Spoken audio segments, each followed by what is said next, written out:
वो क्या है? ब्रह्मचारी है। जो परमात्मा को जानता हो कि त्याग, परमात्मा को सर्वव्यापक जानता हो, जर्रे जर्रे में हर जगह पर हो, वो क्या है? ब्रह्मचारी। जिसकी जगत में भोग तो करता हो लेकिन वो त्याग पूर्वक संसार में रहता हो, वो क्या है? ब्रह्मचारी। और जो वेदों को पढ़ता हो, वेदों के अनुसार अपने जीवन को बनाता हो, वेद का स्वाध्याय करता हो, वो क्या है? ब्रह्मचारी है। और जो अपने शरीर को पुष्ट करता हो, क्या है? ब्रह्मचारी। अहिंसा, सत्य, अस्तेय, ब्रह्मचर्य, अपरिग्रह, अधिक की लालसा न करना। अधिक चीज की लालसा है मेरे पास एक तो दो की ना करें। एक साइकिल से काम चल रहा है तो मोटरसाइकिल, जैसे एक व्यक्ति ने साइकिल से पहुंचा वहां पर, सोचा मैं थक जाता हूँ, मैं मोटरसाइकिल ले लूं तो अच्छा होगा, जल्दी पहुंचूंगा। मोटरसाइकिल ले लिया। फिर उसके बाद सोचा कि मैं चार चक्की की गाड़ी मेरे पास हो जाए तो और सुखपूर्वक एसी चला करके रहूंगा। एसी चालू किया, चार चक्की की गाड़ी लिया, उससे परेशान हो गया, सर्दी हो गई, वो भी परेशान, और आकर के गाड़ी को धोना शुरू कर दिया। अब देवी जी ने बोला कि क्या कर रहे हो, जरा चलते हैं और दूसरा काम कर लीजिए, खेती का काम कर लीजिए। बोले देवी जी तुम मेरे पीछे क्यों पड़ी हो? मैं तो गाड़ी धो धो कर परेशान, ऊपर से मुझे सर्दी हो गई है, इसको मैं लेकर के परेशान हो, मैंने ये लेकर के बहुत बुरा कार्य कर दिया, तो इससे क्या होगा? झगड़ा होगा कि नहीं होगा? अधिक की लालसा करने से। यमा, ये यम के नियम। और नियम, नियम क्या है? यम है, वो पालन करने का ये 5 चीज बता दी। अब नियम क्या कहता है? नियम है, अच्छा, नियम में और आज्ञा में अंतर है कि नहीं है? ईश्वर की आज्ञा है संध्या करना, लेकिन वो तोड़ देता है।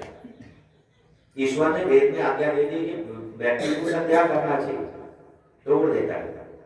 लेकिन नियम जो बंध चुका है वो कोई तोड़ नहीं सकता। नियम देखिए, शौच, संतोष, तप, स्वाध्याय, ईश्वर प्रणिधानानि नियमा। शौच यानी शौच क्या है? बाहर की शुद्धि और भीतर की शुद्धि, इसको कहते हैं शौच। तो वेद का मनुस्मृति का एक श्लोक है, अधीर गात्राणि शुद्ध्यति मनः शक्तेन शुद्ध्यति विद्या तपोभ्याम भूतात्मा बुद्धि ज्ञानेन शुद्ध्यति। यानी ये शौच, यानी आप जल से तो शरीर को शुद्ध कर दोगे, मन को शुद्ध करना है सत्य, सत्य बोलने से, सत्य कार्य करने से, ये होगा मन की शुद्धि होगी। आप सुनिए मत, आपको सुना नहीं है तो मन शुद्ध कैसे होगा? कि सत्य बोलने से, मन शक्ति शुद्ध। शौच यानी जल से शरीर की शुद्धि होती है, और मन से, और अगर मन को शुद्ध करना सत्य बोलने से, सत्य कार्य करना। शौच संतोष, अगर जो मिला है उसमें ही मैं संतोष करूं, दूसरे को देख करके कि उसके पास 2 गाड़ी है तो मैं भी 1 गाड़ी ले लूं, ये गलत है।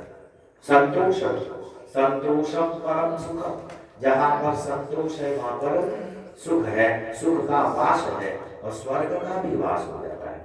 सुख विशेष का नाम स्वर्ग है, तो स्वर्ग का वास कहां पर होगा? और व्यक्ति स्वर्गवासी हो जाएगा, जिंदे भी हो सकता है, मरे को नहीं कहते। स्वर्ग कहां पर है? सुख, और वास जहां पर है उसको क्या कहते हैं? स्वर्गवासी। यानी सुख का वास यहाँ तो स्वर्गवासी। इसको ऐसा ना लीजिए कि ऐसा कैसे कह दिया, इस पर चिंतन करिए। चिंतन बहुत अच्छे आवश्यक है। लोगों ने ऐसे बना दिया कि उसके ऊपर पूछिए कि क्यों ऐसे बना। तो क्या कहा? संतोष, शौच, संतोष, तप। तप करिए, अपने आप को जितना तप पाएंगे उतना ही आपका जीवन उत्तम बनेगा। अग्नि हमेशा ऊपर की ओर जाती है, उसमें समिधा डालती है तो अग्निमय हो जाती है। यानी समिधा से बोलो कि समिधा तुम क्या हो? बोले कि मैं अग्नि हो गई। बोले कैसे?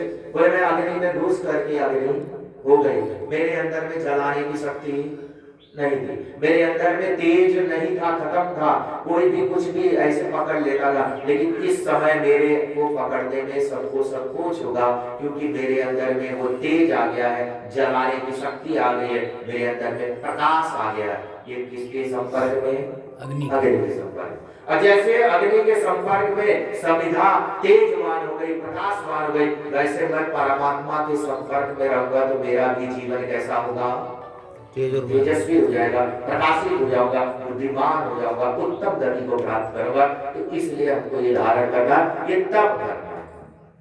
तप सार इंद्रिय निग्रह, अपनी इंद्रियों को वश में करने का नाम तप है। वो विषय में लंबा चला जाएगा, मैं आगे चलता हूँ सविधा पे। तो शौच संतोष तप, यानी तप इस तरीके से करिए। प्रातः काल उठिए, अपने कार्य में लगा हुआ व्यक्ति भी तप कर रहा है। जो अपने कार्य को करता है, ईश्वर की आराधना करता है, यज्ञ करता है, और जितने कार्य करता है वो सारे यज्ञ से संबंधित है और तप करता हो और ईश्वर की तरफ ध्यान बना रहे तो वो क्या करता है?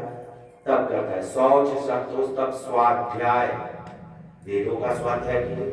हमारी धर्म की पुस्तक क्या है? वेद। वेद हमको पढ़ना चाहिए। प्रत्येक को हमारे धर्म की पुस्तक को जानना चाहिए कि हमारे धर्म की पुस्तक कौन सी है? वेद है। वेद कितने होते हैं? चार होते हैं।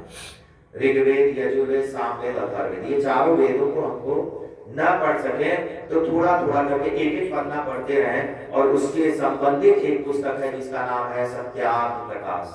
उसको पढ़ेंगे तो आपको मिलेगा। क्यों पढ़ना चाहिए सत्यार्थ प्रकाश?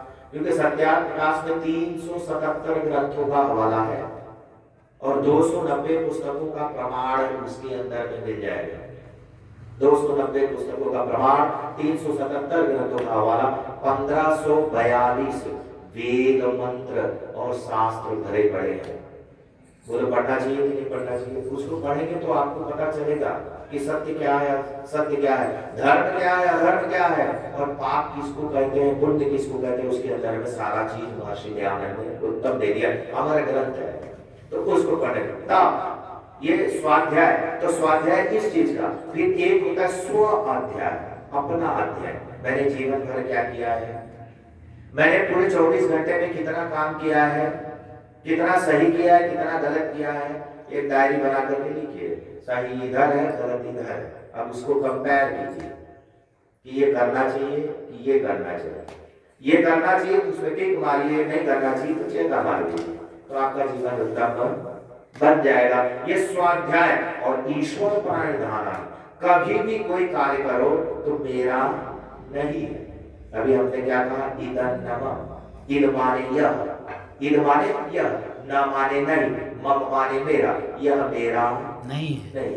प्रत्येक कार्य क्या संबंधित किससे रखता है? त्याग से संबंधित रखता है, मेरा नहीं है। सामग्री मेरी नहीं है, घी मेरा नहीं है, सारी चीज पदार्थ मेरे नहीं। 8 अंगुल किए, एक 8 अंगुल मैं बता दे रहा हूं। और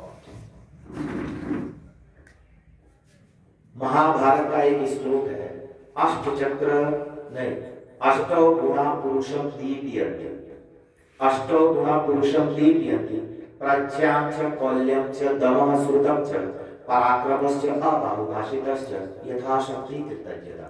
अष्टौ गुणा, 8 गुण है।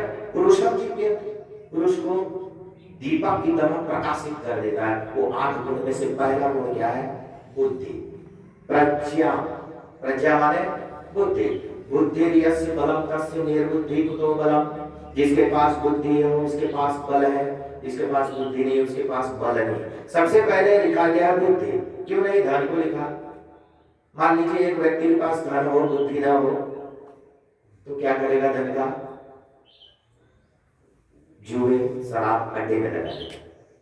और एक व्यक्ति के पास बुद्धि है, धन नहीं है, और जिसके पास धन है और जिसके पास बुद्धि है, बताइए बुद्धिमान व्यक्ति उसके धन को बुद्धि से प्राप्त कर सकता है?